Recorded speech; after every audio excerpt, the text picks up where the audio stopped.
वहीं महाराष्ट्र के हिंगोली में छत्रपति संभाजी महाराज के राज्याभिषेक के अवसर पर अजय गांव में 2 दिवसीय बैलगाड़ी शरीयत शंकर पाठ का आयोजन किया गया। इस शंकर पाठ का उद्घाटन पूर्व जिला परिषद उपाध्यक्ष अनिल पंतंगे और विभिन्न मान्यवर की उपस्थिति में संपन्न हुआ। इसमें अजय गांव शंकर पट समिति के शंकर पट मालिकों से अपनी बैल जोड़ियों के साथ शंकर पाठ में भाग लेने की अपील की है। इस शंकर पाठ का उद्घाटन पूर्व जिला परिषद उपाध्यक्ष अनिल पतंगे की उपस्थिति में संपन्न हुआ। इस मौके पर शोभाबाई, तुकाराम टापरे, विवेकानंद, किशन राव, तमनविले, तलाढ़ी, फुलसावगे और कई अन्य गणमान्य लोग मौजूद थे।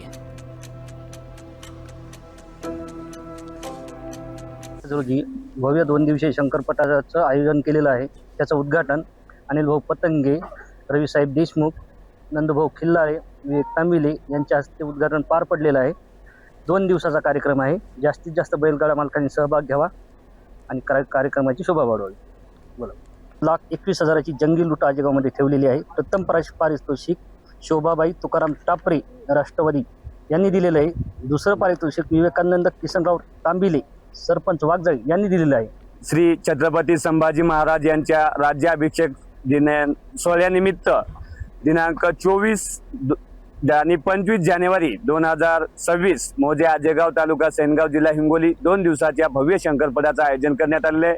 त्या शंकरपटाचं आज सकाळीच उद्घाटन माजी जिल्हा परिषद उपाध्यक्ष अनिल भाऊ पतंगे यांच्या हस्ते पार पडलेले।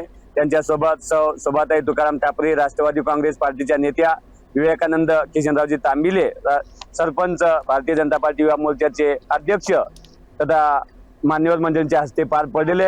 हा खेळ 2 दिवस सतत चालणार आहे। यामध्ये प्रथम क्रमांकाचं बक्षीस 31,001 रुपयाचं आहे आणि एकूण 20 बक्षीस आहेत एका गटात जनरल गटामध्ये।